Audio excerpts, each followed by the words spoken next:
year did all this happen? 2009, I believe, Why is this coming up now? because it hit the papers. It was an internal investigation or I whatever. don't see that as an excuse. I didn't I don't bring know it why up. it's coming up now.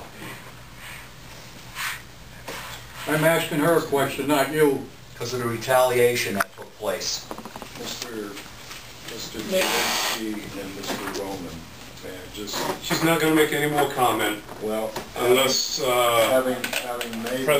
having made those comments, She representation. doesn't have to answer any more questions. we're not asking questions. She's not answering any. It's as if statements are made here, and now we go into, like, your assertion of what you consider rights that we have always considered to be very personal. And I'm sorry, when I look at you face to face, we did not wish to bring any of this information in any way, shape, or form to cause anyone any harm or embarrassment.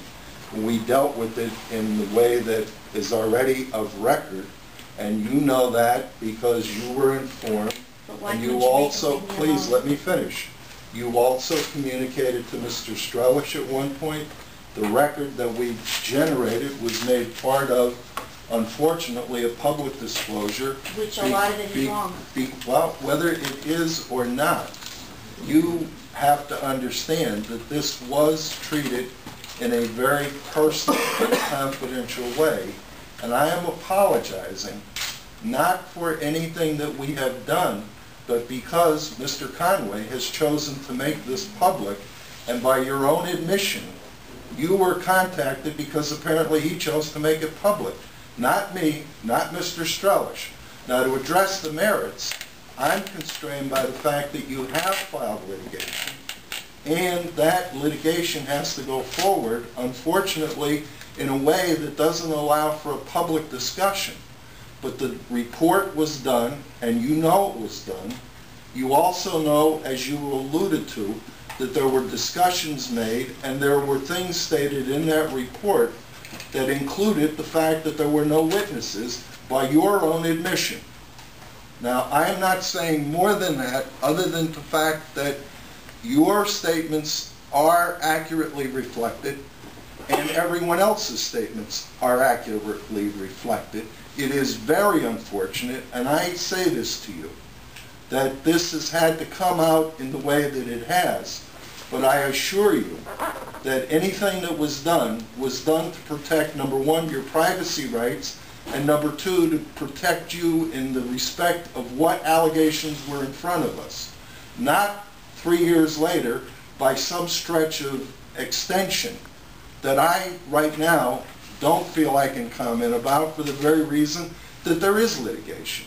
But you have acknowledged, and I will affirm what you said. You did speak to me and Mr. Strelish. It's reflected in the report. We spoke with any number of people, including people that you referred to us, and we did address those very thoroughly. We also took what was remedy at the time, and by your admission to Mr. Strelish, you didn't even want that to be done. Now, having done that... Excuse me? What?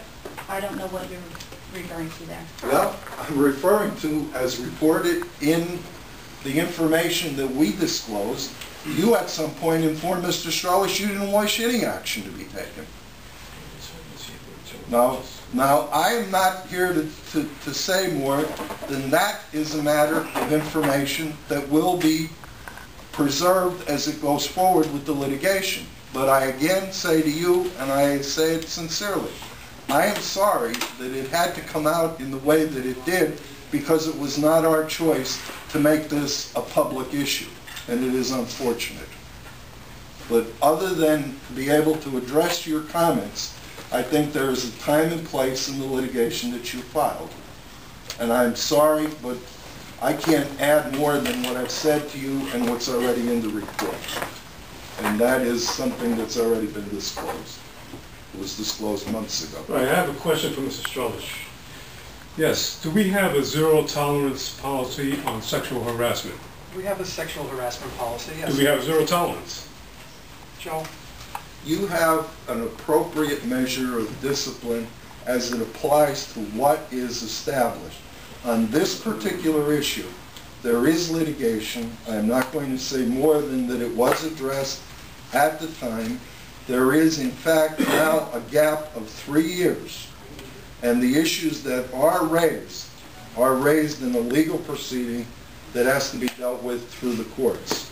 Now, if your information is that is there a policy, there is a policy, and it was in place then, and it's in place now. I'd just like to say something. I'm really concerned about you, and I feel very badly that you're in ill health right now. But I just want to reiterate something you said. This all came about because it was brought public. It was brought public by a board member that's not here today. He is, and as I said earlier, I know that the morale of the workers here is probably at its lowest ever. And as a result of what a board member said, that put not only you in the predicament that you're in, and again, I really feel bad, but everybody else. And so if anybody should be brought to task, it should be that board member. He's the one that put your name out there for Joe Holden and other people to call you. And that should not have happened, and that was one of our main concerns. And I was sitting on the board at the time, and that was one of our main concerns, that your name not be brought into the public view because of the way it would affect you as a person, as a way of a citizen living in this community, and as an employee of the transit authority. And that's why I so adamantly spoke before, about what this guy is doing. And there's a prime case of how it's affecting the workers of our transit authority. And I apologize for what's happened to you.